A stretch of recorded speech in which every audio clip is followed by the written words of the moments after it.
नमस्कार, आप देख रहे हैं युग करवट न्यूज और आपके साथ मैं हूं शोभा भारती। पेश है आज का हमारा न्यूज बुलेटिन। आइए नजर डालते हैं आज की हेडलाइंस पर। गाजियाबाद कोर्ट में बवाल, वकीलों और पुलिस में झड़प। गैंगस्टर के पिता का तुगलकी फरमान पुलिस ने किया गिरफ्तार। और मेरठ से भी रहा है चर्चित आईएएस पूजा का नाता। डीएलएफ में हुई महिला की हत्या का मामला सुलझा लिया गया है। इस मामले में मरने वाली के पति और मौसी को गिरफ्तार किया है। दोनों ने मिलकर संतोषी नाम की महिला की हत्या की थी। इस मामले में एक ठेकेदार और उसके मजदूरों पर आरोप लगाया जा रहा था और लूट का नाटक किया गया था। 22 को थाना क्षेत्र साहिबाबाद के डीएलएफ कॉलोनी में घटना हुई थी, जिसमें एक महिला को मार करके ज्वेलरी और पैसे की लूट हुई थी। उसके लिए वरिष्ठ पुलिस अधीक्षक महोदय द्वारा टीमें गठित की गई थी और थाना साहिबाबाद क्षेत्र की पुलिस और पुलिस अधीक्षक नगर द्वितीय की टीम ने मिल करके आज उसका सफल अनावरण किया है, जिसमें 2 अभियुक्त, जिसमें जो मृतका है उसके पति की मुंहबोली मौसी, जिसका नाम शांति देवी है, वो प्लस मृतका का पति, दोनों को गिरफ्तार किया गया है। और लूटी हुई ज्वेलरी का कुछ पार्ट और जो पैसा जो लूटा गया था उसको बरामद किया गया है। और जिस ऑडियो क्लिप से, जिस ऑडियो की वायर से जो गला कसा गया था वो बरामद हुआ है, जिससे अलमारी तोड़ी गई थी वो बरामद हुआ है। गाजियाबाद कोर्ट में जमकर हंगामा हुआ। यहां भोजपुर थाना पुलिस और वकीलों के बीच विवाद हो गया। बताया जाता है कि दरोगा ने खुद को बचाने के लिए अपने आप को पुलिस चौकी में बंद कर लिया था।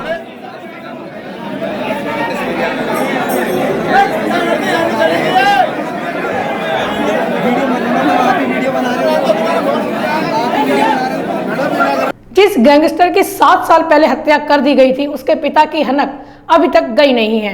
घटना मुजफ्फरनगर की है, जहां राजवीर नाम के व्यक्ति ने गांव में मुनादी करके एक जाति विशेष को टारगेट किया था। पुलिस ने उसे गिरफ्तार कर लिया है। पश्चिमी उत्तर प्रदेश के मुजफ्फरनगर जनपद में सोमवार की देर रात पुलिस विभाग में उस समय हड़कंप मच गया जब कुख्यात विक्की त्यागी के पिता राजवीर प्रधान की तरफ से गांव में मुनादी करा दी गई। इस मुनादी में दलित समाज को सीधे सीधे टारगेट करते हुए दिखाया गया कि कोई भी उसकी डोल, समाधि, चुड़ैल पर दिख गया तो 5,000 रुपये का जुर्माना होगा और 50 जूतों की सजा दी जाएगी। पुलिस ने मुनादी करने वाले व्यक्ति और राजवीर प्रधान को गिरफ्तार कर संगीन धाराओं में मुकदमा दर्ज कर लिया है। जनपद मुजफ्फरनगर में थाना चरथावल के अंतर्गत पावटे खुर्द गांव में राजवीर नाम के व्यक्ति द्वारा, जो स्वयं को राजवीर प्रधान के नाम से बुलाता है, एक गैरकानूनी व आपत्तिजनक जातिगत टिप्पणी करी गई व मारपीट की बात करी गई, जिसमें उस व्यक्ति व उसके एक साथी को तत्काल प्रभाव से गिरफ्तार करते हुए गंभीर धाराओं में मुकदमा दर्ज करके जेल भेजा जा रहा है। इसी के साथ साथ भविष्य में उसके विरुद्ध गुंडा निधि के अंतर्गत भी कठोर कार्रवाई करी जाएगी। दरअसल मामला मुजफ्फरनगर जिले के चरथावल कोतवाली के गांव पावटी खुर्द का है। यहाँ कुख्यात गैंगस्टर विक्की त्यागी के पिता द्वारा गांव में दलित समाज को निशाना बनाते हुए ढोल के साथ तुगलकी फरमान की गांव में मुनादी कराई गई। सोशल मीडिया पर वायरल हुई वीडियो में मुनादी करने वाला व्यक्ति राजवीर प्रधान की ओर से मुनादी होने का जिक्र करता है और कहता है दलित समाज के लोगों को राजवीर के खेतों में न जाने का जिक्र करते हुए अगर गलती से भी कोई खेत पर चला गया तो उस पर जुर्माना होगा। राजवीर प्रधान की तरफ से मुनादिया, कोई भी चमार उसकी डोर पर, उसके समाधि पर, उसकी टुएल पर कोई दिख गया 5,000 रुपए जुर्माने के होंगे और भाई 50 जूते हो। बहरहाल आपको बता दें कि कुख्यात गैंगस्टर विक्की त्यागी की वर्ष 2015 में कोर्ट में गोली मारकर हत्या कर दी गई थी। गांव में मुनादी कर रहे उम्रवाल नामक व्यक्ति और प्रधान राजवीर को गिरफ्तार कर लिया गया है। एसएसपी अभिषेक यादव ने बताया कि उन पर गैंगस्टर की कार्रवाई की जा रही है। ब्यूरो रिपोर्ट, युग करवट। केंद्रीय मंत्री और गाजियाबाद के सांसद वीके सिंह का आज जन्मदिन मनाया गया। राजनगर सेक्टर 2 स्थित उनके आवास पर क्षेत्र की जनता और पार्टी के कार्यकर्ताओं ने उन्हें शुभकामनाएं दी। यहाँ सुंदरकांड का पाठ भी किया गया।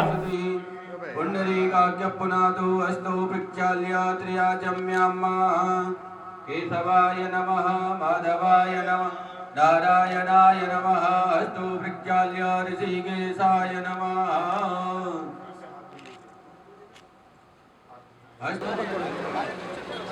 मनोज भाई अच्छा थोड़ा नीचे। थोड़े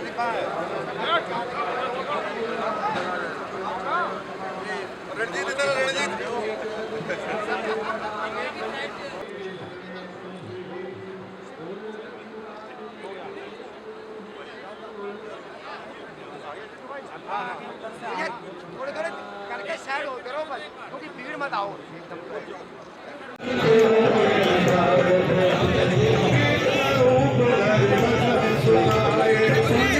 करोड़ों रुपए की बरामदगी से चर्चा में आई झारखंड की आईएएस पूजा का कनेक्शन मेरठ से भी है। पूजा का बचपन मेरठ में ही बीता है। तब यह सूरजकुंड में रहा करती थी। उसके पिता लोक निर्माण विभाग में काम करते थे। प्रवर्तन निदेशालय का छापा पड़ने के बाद सुर्खियों में आई पूजा सिंघल का मेरठ से भी नाता रहा है। पूजा को जानने वाले बताते हैं कि वह प्रतिभाशाली थी और मात्र 21 साल की उम्र में संघ लोक सेवा आयोग की परीक्षा पास कर ली थी। झारखंड काडर की आईएएस पूजा सिंघल का नाता मेरठ से रहा है। उनके पिता यहां लोक निर्माण विभाग में तैनात थे। पूजा ने इंटर तक की पढ़ाई सोफिया गर्ल्स स्कूल से की थी और परिवार के साथ सूरजकुंड में रहती थी। पूजा सिंघल इन दिनों प्रवर्तन निदेशालय के छापों के बाद सुर्खियों में है। वह 2000 बैच की आईएएस अफसर है। उनके करीबियों के ठिकाने से आईडी ने पिछले दिनों छापेमारी करके करोड़ों रुपए बरामद किए थे। सरस्वती मंदिर पर रहने वाले ध्यानचंद गुप्ता बताते हैं कि पूजा सिंघल के पिता राजकुमार पीडब्ल्यूडी में इंजीनियर थे। उनके दादा चमनलाल अग्रवाल अमीन थे। पूजा पढ़ने में होशियार थी। उसके भाई ने भी आईजीटी की है। पूजा ने प्रारंभिक शिक्षा सोफिया गर्ल्स स्कूल से ली थी। इसके बाद राजकुमार का ट्रांसफर देहरादून हो गया था और ये पूरा परिवार वहीं चला गया था। आईएएस की परीक्षा पास करने के बाद पूजा को झारखंड काडर मिला था। राजकुमार सिंघल ने एक पूर्व पार्षद को अपना मकान बेच दिया था। ब्यूरो रिपोर्ट यूं करवट। 15,000 के इनामी बदमाश मनोज उर्फ मोनू को इंदिरापुरम थाना पुलिस ने गिरफ्तार किया है। उसे मुठभेड़ के दौरान गोली लग गई थी। उसके ऊपर कई गंभीर आपराधिक मुकदमे दर्ज हैं। आज थाना क्षेत्र इंदिरापुरम में संदिग्ध व्यक्तियों की चेकिंग कनावनी पुलिया पर की जा रही थी। इसी बीच बाइक सवार उधर से गुजरा। पुलिस टीम द्वारा उसको रोकने का प्रयास किया गया, लेकिन वो रुका नहीं, कनावनी नहर की तरफ भागा। इस पे पुलिस टीम के द्वारा उसकी घेराबंदी की गई। अपने को घिरा हुआ देख करके पुलिस टीम पर जान मारने की नीयत से उस पर फायर किया। जवाबी फायरिंग में पुलिस टीम के द्वारा उस पर फायर किया गया, जिसमें वो घायल हुआ है। उसको अटलांटा हॉस्पिटल भेज दिया गया है। अब तक की पूछताछ में पता ये चला है कि ये सातिर अपराधी है, जिसपे करीब 23 मुकदमे दर्ज है। थाना क्षेत्र इंदिरापुरम से 15,000 का इनामिया गैंगस्टर अपराधी है। प्रोनिका सिटी क्षेत्र में कंपनी में आग लग गई। कंपनी में कूलर और गीजर बनते थे। कंपनी के आसपास पड़े कूड़े तक आग फैल गई थी। इस घटना में बड़े नुकसान का अनुमान लगाया जा रहा है। आग लगने की वजह का पता नहीं चल पाया है। ताजमहल को लेकर हाईकोर्ट में याचिका दाखिल की गई है, जिसमें 22 कमरों का जिक्र है। इन कमरों के खुलने पर ही पता चलेगा कि यह मंदिर था या नहीं। इसी बीच इतिहासकार मानते हैं कि ताजमहल के निर्माण के समय शाहजहां आगरा में था ही नहीं। ताजमहल एक बार फिर विवादों में है। इलाहाबाद हाईकोर्ट में एक याचिका दायर की गई है, जिसमें ताजमहल के नीचे 22 कमरों का जिक्र किया गया है। आगरा के इतिहासकार राजकिशोर का कहना है कि अगर 22 कमरे खुलते हैं तो ये पता चल जाएगा कि वहाँ कभी मंदिर था या नहीं। राजकिशोर ने कहा कि 22 कमरों में अगर किसी प्रकार के मंदिर के चिन्ह मिलते हैं तो पता चलेगा कि किसी समय में ये मंदिर था या मकबरा, और अगर कोई चिन्ह नहीं मिलता है तो ये विवाद हमेशा के लिए समाप्त हो जाएगा। इसलिए ज़रूरी है कि 22 कमरों को खोला जाए।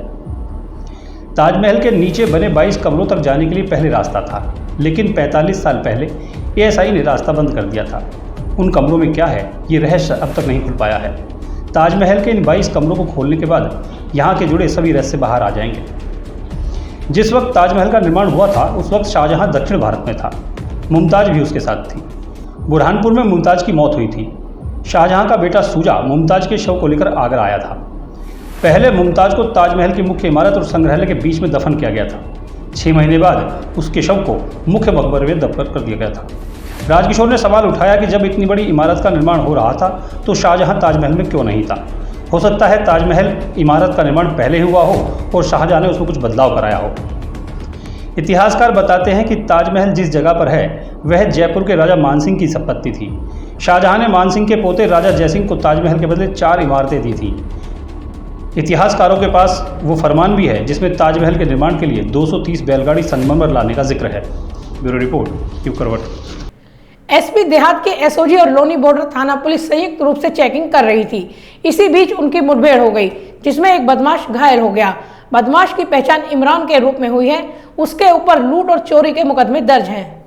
आज लगभग 2:15 बजे एसओजी ग्रामीण और थाना लोनी बॉर्डर पुलिस के द्वारा एक शातिर किस्म का अपराधी है जिसका नाम इमरान और फैया है, जो कि लोनी बॉर्डर क्षेत्र का ही रहने वाला है और यहाँ पर कई घटनाओं में इन्वॉल्व रहा है। इस पर लगभग 1 दर्जन के आसपास इस पर मुकदमे पंजीकृत हैं। इसके अलावा काफी इसका नाम इस मोबाइल स्नैचिंग अन्य प्रकरणों में भी आता रहता था, तो एक बहुत अच्छी कार्रवाई की है। चेकिंग के दौरान इसकी सूचना मिली थी कि ये कुछ घटना करने की फिराक में है, तो चेकिंग लगा के जब इसको रोकने का प्रयास किया गया तो इसने पुलिस पार्टी पर फायरिंग की। जवाबी फायरिंग में इसके पैर पर गोली लगी और ये घायल हुआ है। इसमें अग्रिम वैधानिक कार्रवाई इसमें की जा रही है। इसके और भी आपराधिक इतिहास डिटेल वो भी आगे शेयर किया जाएगा, उसके बारे में जानकारी की जा रही है। दिल्ली में शाहीन बाग में बुलडोजर नहीं चल पाया था, वहां स्थानीय लोगों ने जबरदस्त विरोध किया था, लेकिन मंगोलपुरी और न्यू फ्रेंड्स कॉलोनी में प्रशासन ने अवैध निर्माण तोड़ दिए। एमसीडी लोगों से खुद ही अतिक्रमण हटाने की बात कह रही है। दिल्ली में बुलडोजर का एक्शन लगातार जारी है। दिल्ली नगर निगम ने मंगोलपुरी और न्यू फ्रेंड्स कॉलोनी अतिक्रमण के खिलाफ अभियान चलाया। मंगोलपुरी में आप विधायक मुकेश अहलावत बुलडोजर के सामने लेट गए, हालांकि पुलिस ने उन्हें हिरासत में ले लिया है। उधर न्यू फ्रेंड्स कॉलोनी में बुलडोजर चलाने से पहले एमसीडी ने लोगों से अवैध निर्माणों पर रखे गए सामान को हटाने के लिए कहा है। एसडीएमसी टीम के साथ दिल्ली पुलिस और पैरा फोर्स के जवान भी शामिल थे ताकि कानून व्यवस्था को बनाए रखा जाए। इससे पहले शाहीन बाग में अतिक्रमण हटाने को लेकर अभियान चलाया गया था। इसे लेकर काफ़ी बवाल हुआ था। लोगों के विरोध प्रदर्शन के चलते एमसीडी टीम को वापस लौटना पड़ा था। इससे पहले एसडीएमसी सेंट्रल जोन के स्टैंडिंग कमेटी के चेयरमैन राजपाल ने बताया कि एमसीडी का बुलडोजर लगातार भी चलेगा। न्यू फ्रेंड्स कॉलोनी में अवैध अतिक्रमण हटाने के लिए अभियान चलाया गया। ब्यूरो रिपोर्ट युग करवट। सहारनपुर के रामपुर मनिहारन में भी पुलिस और बदमाशों के बीच मुठभेड़ हुई। इसमें 2 बदमाश गोली लगने से घायल हुए हैं। इन्होंने 2 दिन पहले ही लूट की वारदात को अंजाम दिया था। बदमाशों के कब्जे से हथियार बरामद किए गए हैं। थाना रामपुर मनिहारन क्षेत्र में देर रात में आज एक मुठभेड़ हुई है। इस मुठभेड़ में 2 बदमाश घायल हुए हैं, उनको गोली लगी है, अस्पताल में इलाजरत है। इन बदमाशों के बारे में सूचना मिली थी कि कल इन्होंने देवबंद क्षेत्र से एक ट्रैक्टर लोडर चोरी किया था। ट्रैक्टर लोडर में जीपीएस लगा था और उस जीपीएस के लोकेशन को ट्रैक करते हुए जब इनका पीछा किया गया तो इस्लाम नगर नहर पटरी पे इनकी पुलिस से मुठभेड़ हुई है। 4 बदमाश थे, 2 बदमाश अंधेरे का फायदा लेकर भागने में सफल रहे। 2 बदमाश गिरफ्तार हुए हैं। इनसे वो जो चोरी हुआ ट्रैक्टर लोडर था वो बरामद हुआ है। एक चोरी की मोटरसाइकिल बरामद हुई है। तमंचे, भारी मात्रा में कारतूस आदि बरामद हुए हैं। ये शातिर किस्म बदमाश है। इसमें 2 शामली जनपद के रहने वाले, 2 यहाँ के हैं।